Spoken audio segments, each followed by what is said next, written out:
good afternoon and welcome to RefCold India Virtual Expo 2020. We're very glad that you could join us this afternoon to attend the wonderful seminars and sessions we have lined up for you for the next 3 days. We trust you've had the opportunity to visit our stalls and we look forward to you participating in all these sessions. Without further ado, I would now like to invite our chairman for the seminars and sessions. Mr. R. Anish Simha is the Senior General Manager and Business Development Head at Renac India Limited. He has a BE in Mechanical from University College of Engineering, Government of Karnataka, Bangalore. He has more than 25 years of experience with Renac India Limited and is currently working as their Senior General Manager. He's previously also worked with ETA Engineers and Airtron Bangalore. Mr. Anish has also been a graduate engineering trainee at National Aerospace Laboratory and project engineer in the Department of Mechanical Engineering, IISc. He is currently the ASHRAE Bangalore chapter president, the ASHRAE region at large RAL refrigeration chair, the national chair ISHRAE refrigeration committee, and he holds many other prestigious positions in ISHRAE and ASHRAE both. May I now request Mr. Anish to please address the gathering. Good afternoon, one and all. It's my honor and pleasure to welcome you all to the virtual seminar and workshop as part of RefCold India Virtual Expo 2020. We have 2 days of technical seminar and 1 day workshop. As the chairman for the seminar and workshop committee for the virtual RefCold 2020, I thank my committee members including Jay Prakash, Nivedita Jadhav, Ashish Gupta, Manjunath MS from ISHRAE, along with Rohan Chopra, Satyendra Mehra, Mansi Chawla, Navneet Pillai from NM. I thank our RefCold chair, Mr. Anup Balani, and ISHRAE Society immediate past president, Mr. Vikramurthy, for encouraging this committee to discuss, debate, and choose the topics, the honorable speakers, and the panelists. The team has carefully chosen the topics which are suitable for the current need in the industry. All of us here are privileged to have very distinguished and well-experienced speakers and panelists well known for their valuable contribution to our industry, and they will be sharing their enriching knowledge here. I thank all the speakers and the panelists for accepting our invitation and sparing their valuable time for RefCold India 2020. Our speakers and panelists consist of senior consultants, Mr. Arvind Surange, Mr. Ramesh Paranjpai. We have consultant, Mr. Harshal Surange, Mr. Arun Bhatia, industry doyens like Mr. P.V. Balasubramaniam from Renac, Mr. Pankaj Mehta from Carrier Transicold, Mr. Krishna Nagahari from Danfoss. We have a technocrat, Mr. Hari Nagendra Prasad from Tecumseh. We have Mr. Vivek Pandey from Ecozone, Mr. Michael Schaffer from Hussmann, Mr. Sudhir Kumar from Frick India, Mr. Nitin Puri from Yes Bank. We have the financial consultant and chartered accountant, Mr. Yashwant Bojwani, who's experienced in cold storage projects. We have end users, Mr. Hiten Suri from Suri Agrofresh, Mr. Rupesh Kishti from Sayadri Farms, and Mr. Satish from Nekanti Seafoods. Let's start the seminar today. Thanking you all. Over to you, Nisha. Thank you, Mr. Anish, for addressing our participants. Before we move on ahead with the presentations, let me once again request the team to please play the video of the release of the installation book that was done earlier this morning.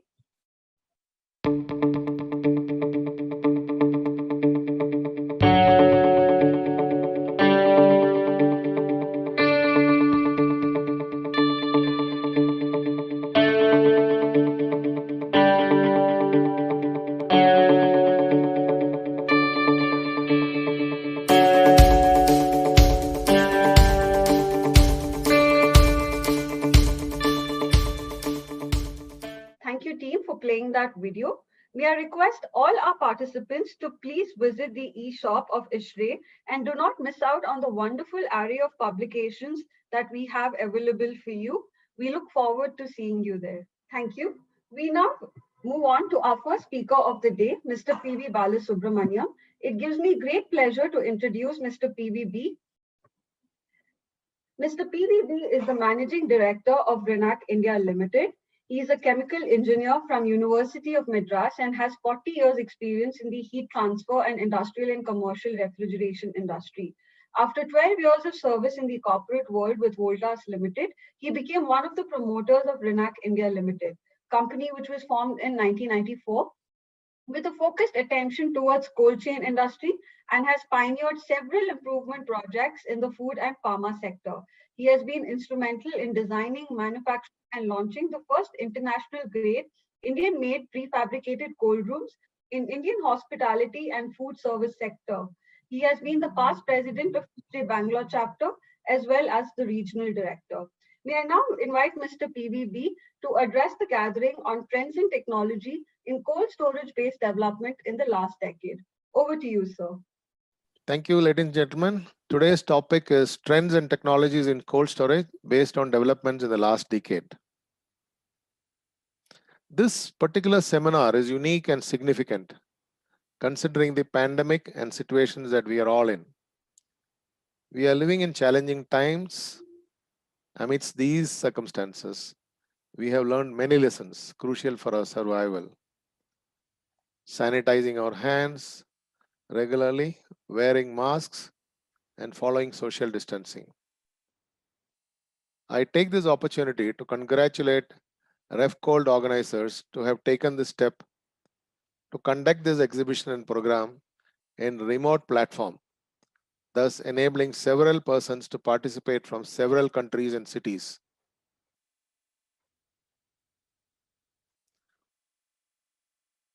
Before we get on to the topic, let's look at the need for cold storage for the products. Fresh produce or processed food and pharma products remain best in texture, taste, and potency for a defined period of time after harvest or production, which we can call as shelf life period. The shelf life period changes based on the temperature at which products are stored. As a norm, higher the temperature, lower the shelf life period. The shelf life period may vary from product to product, place to place, and is not a constant. The advantages of cold storages in preservation of the product or increasing the shelf life of the product is undisputed.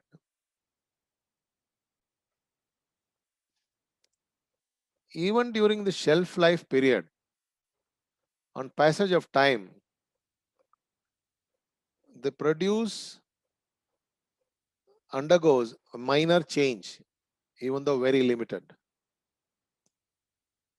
After the product is out of the cold chain, that is from the time of purchase of the product to the time of consumption of the product, there will be a time lapse, which can also have a bearing on the quality of the product at the time of consumption.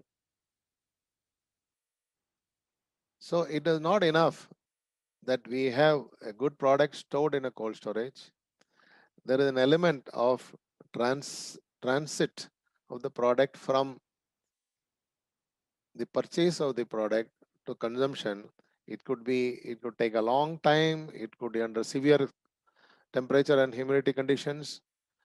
So all that has a bearing on the quality of the product at the time of consumption.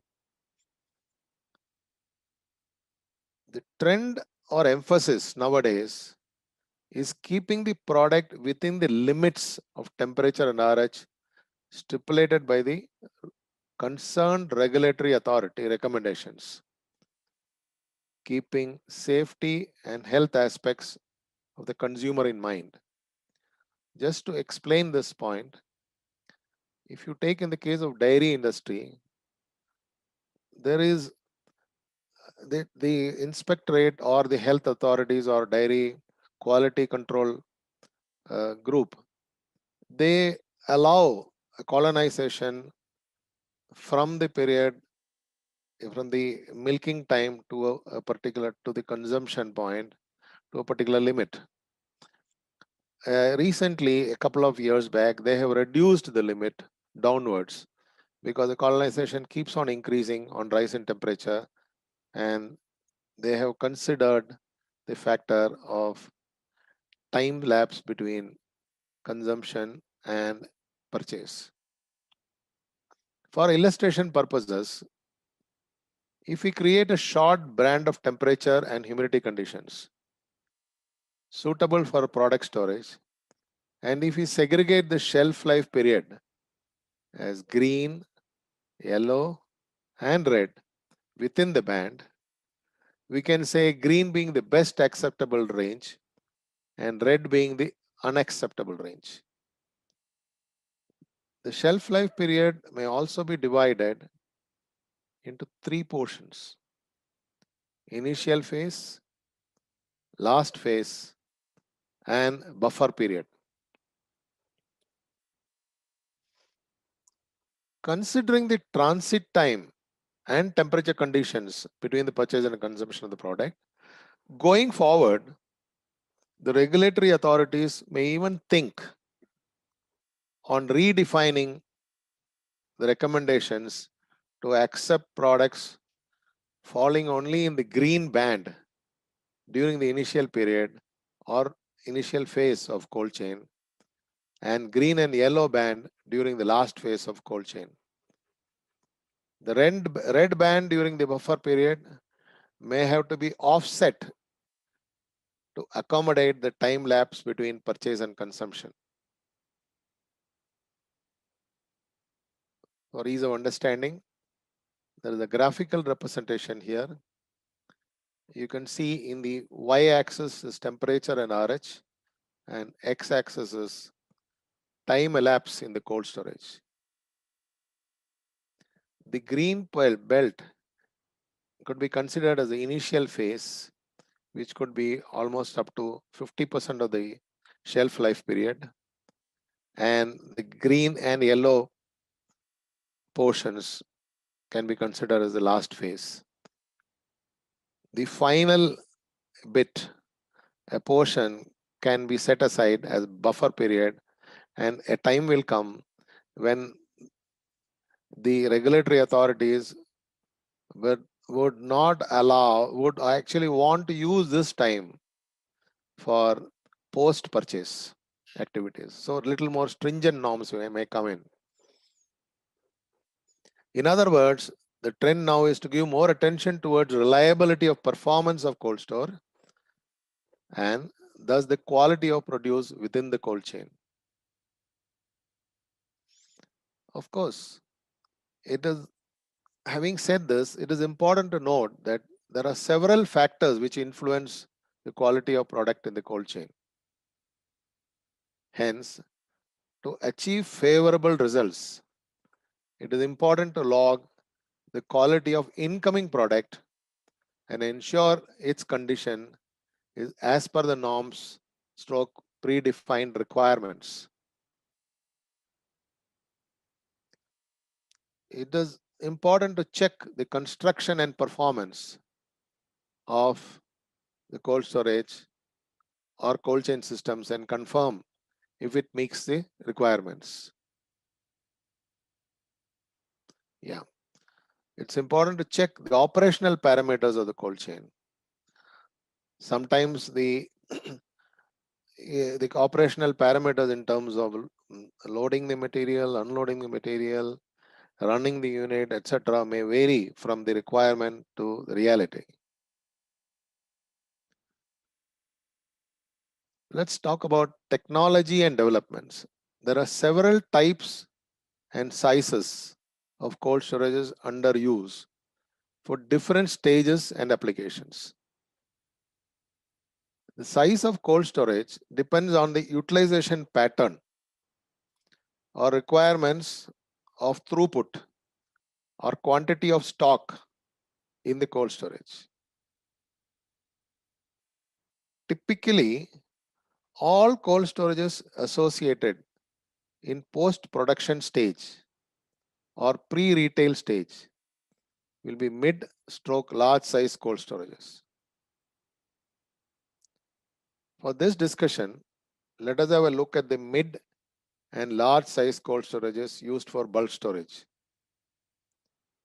We can classify them as having holding capacity over 2000 metric tons or holding capacity over 2000 pallet positions.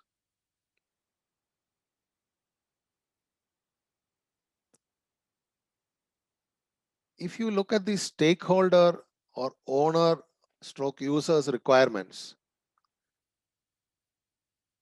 the top 3 of those requirements of such stores will be reliability of temperature and RH conditions inside the store, which means consistent temperature and humidity conditions throughout the time of operation with very limited excursions and deviations due to power interruptions, stroke equipment failure or other operating conditions. The second will be traceability of the product in the cold storage, meaning location of the product and ability to quickly check the location remotely. And third, operational efficiency of the storage, meeting the desired throughputs, meaning speed, ease of loading, ease of storage and dispatch, and minimal operational cost. Let's look at the developments. The design features and construction of the cold storage itself has undergone changes. In the last decade, there is a shift from conventional method of all civil construction to prefabricated construction with adequate attention for docking as per users' needs. Builders stroke users prefer to use better quality insulation products having good thermal and vapor barrier qualities. Use of various types of sandwich panels, including fire-rated panels with excellent vapor barrier and thermal qualities available in the market, results in reduction of transmission heat loads to the cold storage and improving the reliability of the cold storage in holding the temperature and RH conditions inside the store.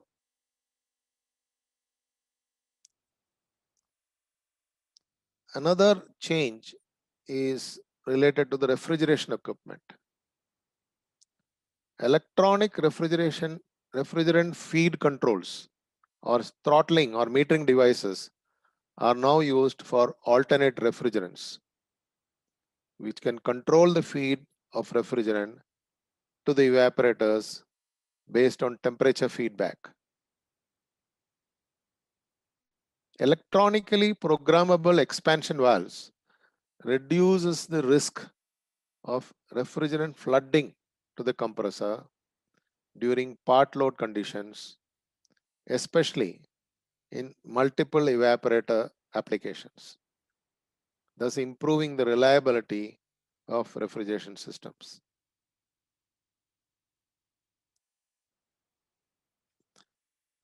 There is a diagrammatic representation. Thermostatic expansion valves are being used earlier.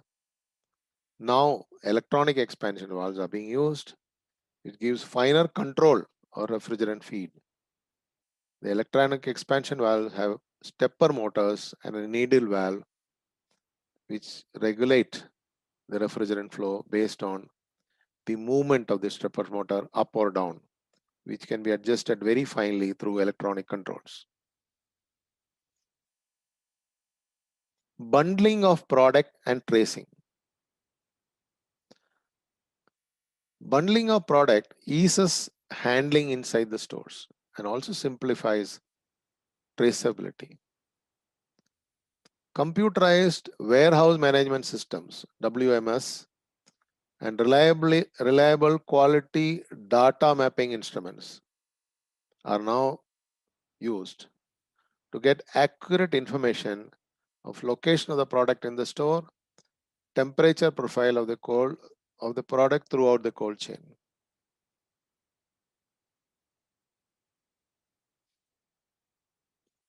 Packing or palletization and density of store. There's a big change in the quantity of stores which are put into the cold storages now. Operational efficiency or throughput improvement is achieved by using bulk handling methods. Palletization and use of reach truck drastically reduces number of door openings for taking in the product and taking out the product, thus reducing the ingress of outside air into the storage and reducing the energy costs. Further operational efficiency is achieved by improvisation of density of storage and by using automated pallet movement mechanisms of various types. Example, multi-deep rack storage systems are being used using shuttle as an enabler to move the pallets.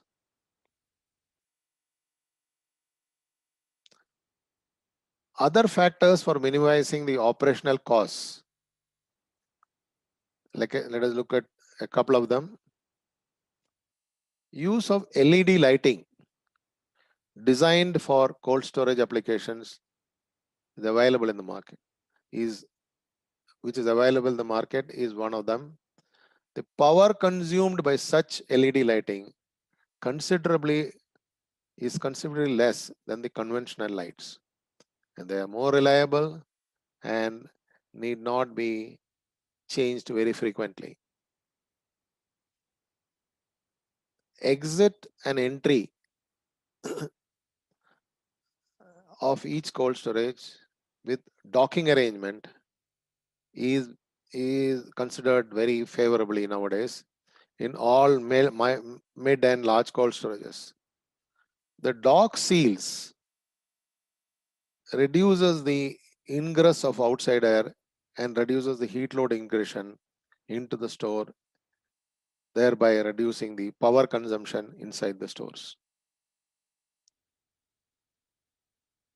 In summary, technology has paved way to improve design aspects of storage itself, the construction methods, improvements in refrigeration controls, electronic expansion valves to name one, mechanized stroke automated handling of material inside the stores,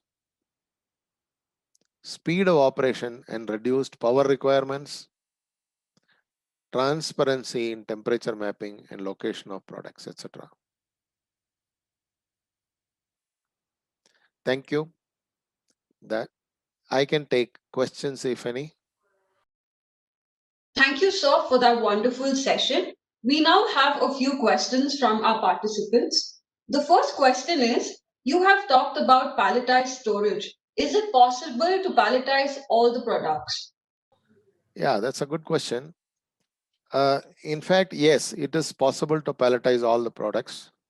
Just to give you assurance, if you take the case of powder milk producing dairies, the milk powder is packed in sacks. Then they put 5 sacks together or 7 sacks together on a pallet, strap them together, and use the pallet for storage. Similarly, seed storages where they store in bulk, they also palletize sacks on the pallets. Many of the fisheries, they put all their product packing onto the pallets, strap them together, and use the pallets for storage. It is Initially, it is thought to be cumbersome, but it regulates the flow of material in and out, and it is very useful in product tracking as well. Thank you for answering that question. Our next question is, what is automation in pallet movement? Yeah. Automation in pallet movement, if you look at a conventional store or a store with pallets, one way of moving the pallets onto the racks or is to use reach trucks or forklift trucks. But then they have limitations in terms of how much they can go up or how long they can stretch to load the material. So the nowadays they have several multi-deep racks without aisles in between, and there is a track which is provided in the racking itself, and the pallets are carried by a small battery operated shuttle, they call. It will move on the track and move the pallets up or down automatically using RFID sensors and other electronic controls. There are also a variety of lift mechanisms which can move the shuttles up or down to the desired levels. It is catching up in momentum with likes of Amazon and others, depending very heavily on warehousing. Automatic pallet movement mechanisms are catching on frequently. It is currently being used in even dry warehouses like tire industry or automotive industry. It is considered very favorably now for even cold storages. Thank you for answering that. Our final question is electronic expansion valves available for ammonia-based systems? Yeah, that's a good question. Generally, the electronic expansion valve is more used for Freon-based alternate refrigerant systems, which rely more on the direct expansion methods, and ammonia-based systems usually work on flooded systems or on pumped systems. So the usage is not very prevalent. However, some of the consultants have tried it, and a couple of installations are available even in India of direct expansion ammonia-based systems using the electronic expansion valves. Thank you again. So with this, we come to an end of our first session. We thank Mr. PVB for having been here with us and for taking the time out to do this wonderful session. We look forward to you joining us for the many other wonderful sessions that we have lined up for the rest of the day. Thank you.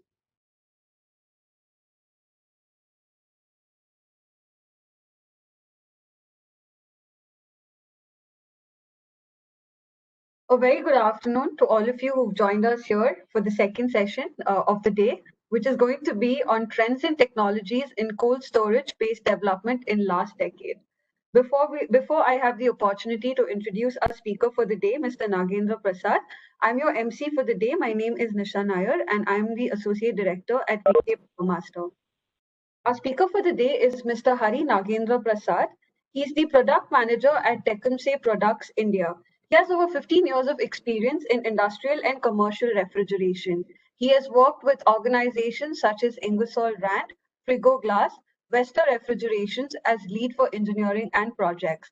He has participated and represented himself in many cold chain events, conferences, and seminars in India. We're very happy to have you here with us, Mr. Hari. Over to you. Good afternoon, everyone. I am S. Harinagendra Prasad.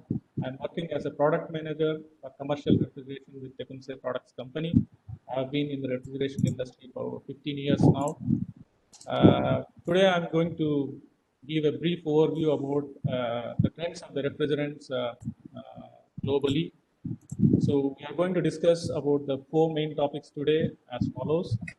One is the HFC phase down on the Kigali Agreement and F-gas regulation, which refrigerant solutions for commercial refrigeration applications between 1 to 10 kW, and alternative refrigerant solutions for R134A and 404A and their performance comparison with these two refrigerants. and emerging technologies and renewables based on these refrigerants and the renewable energy sources. We are witnessing over the last 30 years the refrigerant transition with the impact on ozone layer by chlorofluorocarbon refrigerants such as R12 and R22 are replaced by non-ozone depleting hydrofluorocarbon refrigerants such as 404A and 134A. We are witnessing the impacts of global warming and with a focus to reduce the global warming impacts, the environmental agencies across the globe are mandating to use new alternate refrigerant solutions with lower global warming potential that could provide a better solution for tomorrow. The global warming concerns are addressed globally by UNEP program, that is United Nations Environment Program, under which we have two branches. We have climate change regulations and we have ozone depletion regulations. The climate change regulations focuses on reduction of waste byproduct emissions of chemicals such as carbon dioxide and methane, whereas ozone depletion regulation focuses on reduction of fluorocarbon refrigerants such as CFCs, HFCs, and HCFCs. Now, in the year 2016, we had a Kigali schedule to phase down the use of HFC refrigerants globally. More than 90 countries agreed for this schedule, including Canada. As of February 2020, US has opted to be out of this agreement, but they have significant new alternative policy which also aims at reducing the use of HFC gases gradually in the commercial refrigeration applications. The European F-gas regulation is much advanced to reduce the F-gas emissions. If you look on the left-hand side of the slide, we see that when we compare the Kigali Amendment HFC phase down schedule and the European F-gas regulation, the European F-gas regulation is ahead of the schedule. We will see at the year of 2020, the European Union has to be below the 50% levels of HFC consumption, and in the year 2036, they will be below 20% of HFC consumption levels. At the same time, when we look at the HFC phase down schedules in India, we see that our HFC phase down schedule will start in the year 2032 and will be at par or below 20% levels in the year 2047. So we are looking at a decade of next refrigerant transition for phasing down HFC refrigerants. When we look at the refrigerant bans in the Europe, we'll see that stationary refrigeration applications, except where the application temperature is less than minus 50 degrees centigrade, use of refrigerants with global warming potential greater than 2,500 is banned in the year 2020. And subsequently, 2 years later, the hermetically sealed commercial refrigeration applications, where compressor is an integral part of the application, use of the refrigerants with global warming potential greater than 150 is also banned. So that means two predominant refrigerants, 404A and 134A, are going to be banned in the European Union. Looking at the refrigerant situation in India for commercial refrigeration applications, for the beverage cooler and commercial refrigerator segment, we see that R134A is a predominant refrigerant. We see that beginning of R290 transition in these applications.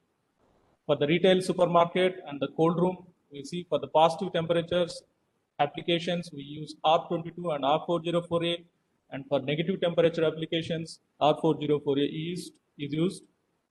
And for the bulk milk tank applications, the predominant refrigerant is R22, and we are seeing the beginning of transition of 404A. If we summarize the situation, the HFC and HCFC refrigerants are in use in commercial refrigeration applications in India. When we move to the refrigerant solutions for commercial refrigerations between 1 to 10 kW, we can see on the on the right hand side, with an estimate of HFC consumption of refrigeration air conditioning heat pump market, the air conditioning industry is contributing for 70% of the HFC consumptions, and the refrigeration industry is contributing for 30% of the HFC consumptions.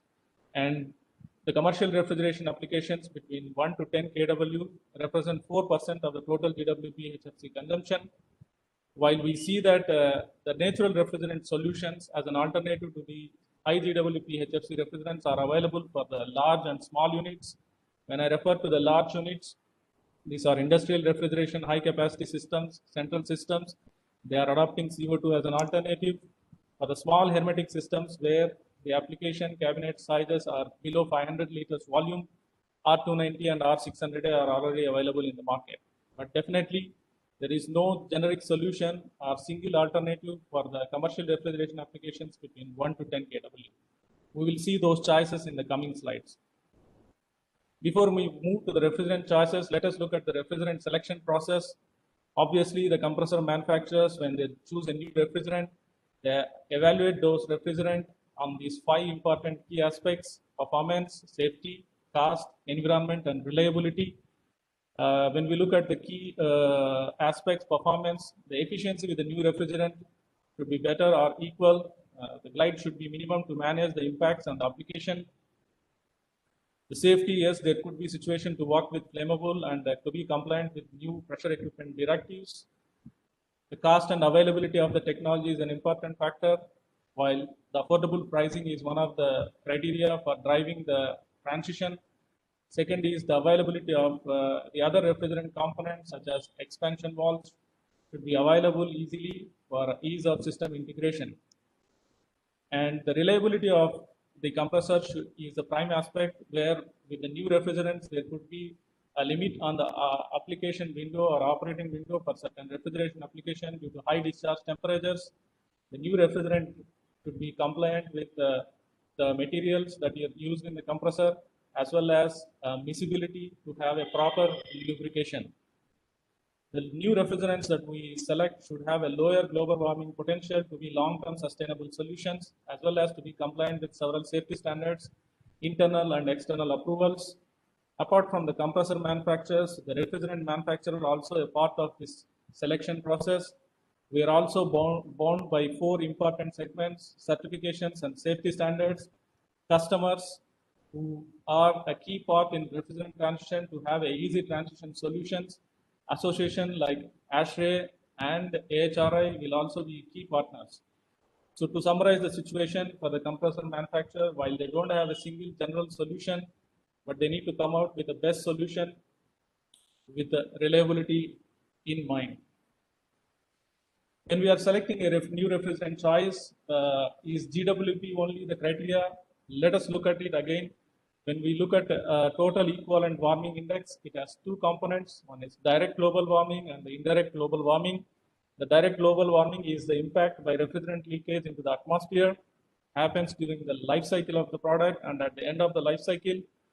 The predominant part, which is indirect, contributing to indirect global warming, is the energy consumption, where the energy used by the appliance, it's over its life cycle and the source of energy for this energy consumption. So it is important that we keep the energy consumption in mind also when we select the new choices for the future refrigerants.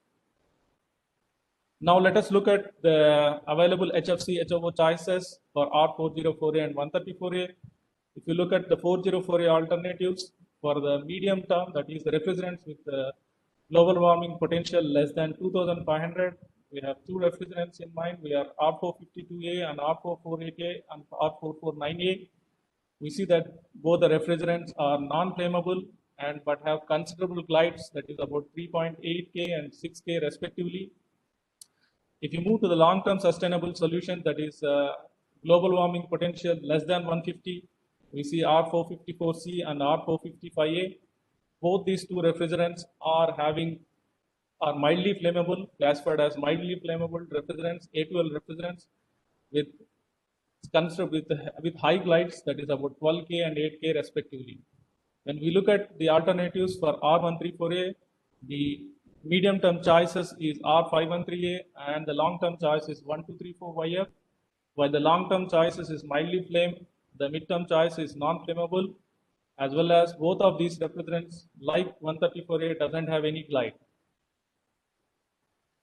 When we look at the performance of R404A alternative refrigerants, we see that for the chilling applications, that is for medium temperature applications, we see the new refrigerants 454A, 455C, I'm sorry, R455A, 454C, R452A, 449A, they are having similar cooling capacity with respect to 404A, but the efficiency levels are better up to 3 to 5%.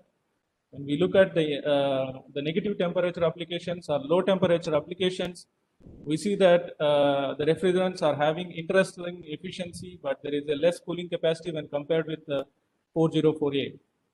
Obviously, when we look at the short-term solutions for R404A, the R452A refrigerant seems to be a better choice with a good operating envelope for low temperature and medium temperature applications. Now let us look at the performance comparison of R134A alternative refrigerants. We see that the performance impacts are manageable and are very close to R134A. And since there is no glide, so it is very easy to adopt in the applications. And a key input is R134A replacement solutions are already available in the market. Now, when we compare the R290 refrigerants with 134A and 404A, we see that R290 has a better efficiency by thermodynamical properties compared to R404A, but less cooling capacities. And when we compare, it has a similar performance between R454C and R455A. Now, when we try to adopt the new refrigerants, that is the natural refrigerants R290, which is flammable A3 refrigerants, and the synthetic refrigerants A2L, which are mildly flammable, we can have them a comparison on the flammability, which is a safety aspect, and as well as charge limits, which impacts the functionality of the refrigeration system. We can see on the left-hand side with an highlighted blue rectangle, we can see that the minimum ignition energy required for 454C and 455A are much higher than R290, and laminar burning velocity is almost 30 times lower than R290 for R454C and R455A, and heat of combustion values of R454C and R455A are almost a quarter of that of R290. What does this indicate is that the A2L mildly flammable refrigerants have slightly favorable flammability characteristics with lower heat of combustion, low burning velocity, and higher minimum ignition energy. The flames that generate from these refrigerants have less severe impact when compared with R290. When we go to the charge limits, there are two important standards. One is IEC 60335-289 and EN 378. With the recent revision in IEC 60335-289, the charge limits of propane is increased from 150 grams to 500 grams. But this implementation will take longer time to be adopted into different standards. When we look at for a typical cold room, negative temperature cold room of 85 meter cube volume, when we calculate the allowable refrigerant charge quantities using EN 378, we see that the charge quantities are much higher than the 500 grams limit of IEC. So it is imperative that R290 will be most preferred refrigerant for integral application where compressor is along with the application, whereas the new A2L refrigerants that are mildly flammable are favorable to adopt for remote and split applications which requires higher charge quantities. And as a reminder, we see that all the low global warming potential alternatives for 404A and 134A are either flammable or mildly flammable. As I move towards the summary of what we discussed over the previous slides, R290 seems to be a favorable refrigerant for the light commercial applications up till 500 grams gas charge, but definitely the A2L refrigerants score better with the favorable flammability characteristics and higher refrigerant charge quantities for remote and split applications. As a summary, if you look at the refrigerants that can prevail in the future, we see we have in the market two choices, that is natural refrigerants and synthetic refrigerants. And the natural refrigerants R290 and R600A seems to be a good refrigerants for long-term sustainability for integral applications. And while CO2 is looking promising for the industrial refrigeration or high capacity refrigeration systems. When you come to synthetic refrigerants, we see that the midterm refrigerants which are non-flammable, that is R513A, R452A, 448A, 449A, has no flammability. That means that is the transition from the current high GWP HFC gases. But definitely, if we look at the long-term sustainable refrigerant in synthetic refrigerants, R454C, R455A, and R1234YF seems to be promising for long-term sustainability. As I come to the end of the topic for today, I just want to brief on the emerging technologies that could come up with these new refrigerants. Like we see, there is a lot of focus on the energy regulation programs across the globe. We can see that European Eco Design Directive and BEE energy labeling for commercial refrigerators and beverage coolers in India. There will be more and more need of energy efficient, innovative cooling solutions to be compliant with these respective energy regulation programs. So we could see the technologies that adopt the new refrigerants with better thermal properties that can enhance performance and energy efficiency of the refrigeration system in coming decade. Also interesting is that to see adoption of variable speed technology coupled with intelligent logic that optimize the cooling demands of the energy consumption. We'll see more of this in coming decade. While we work with the flammable and mildly flammable refrigerants, refrigerant sensing detection systems and adaptive appliances for enhanced safety will become more new normals. And on the renewables, you can see on the right-hand side, I just grabbed the screenshot from the website of MNRE. We see that there is a high focus of renewable energy and availability of solar energy. With this kind of focus, we can see a traction for the commercial refrigeration applications that can be powered on the DC power or a battery powered applications.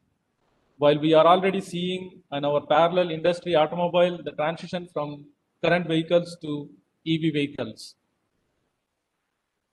That's it from my side. If you have any questions for this topic, we'll have a couple of questions, but don't hesitate to write back an email to get back to you. I thank you once again for listening to me patiently, and I thank organizers of RefCold India for providing me an opportunity to speak at the forum. Thank you, everyone, and have a nice day. Thank you, sir, for that wonderful session. We have a couple of questions from the audience for you. The first question is, which midterm refrigerant pollution is suggested as an alternative to R404A? There are a couple of choices for this 404A alternatives for midterm, that is global warming potential less than 2500. We have 452A and 448A, 449A. But for the medium temperature application, all these three refrigerants works well. But for low temperature applications, R452A is a better choice, and I would suggest R452A as it has a better operating envelope for the low temperature and medium temperature applications. Okay, thank you, sir.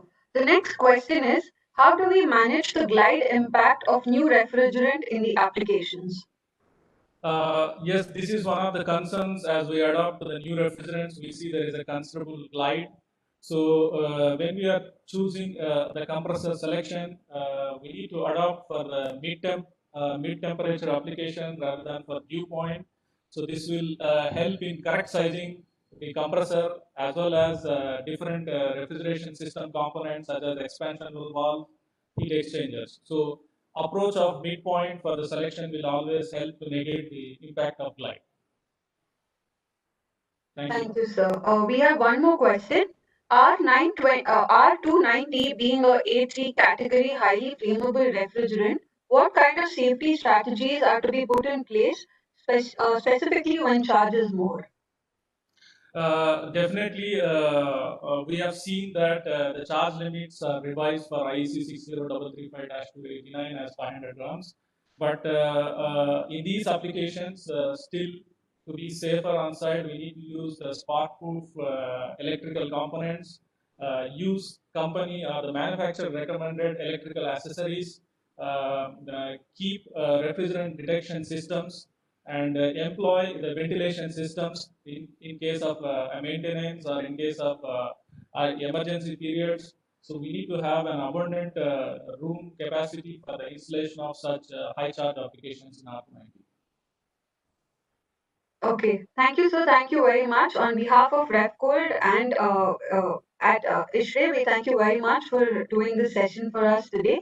And I would like to thank all the participants who've joined us. We look forward to having you at our next session. Thank you all. Thank you.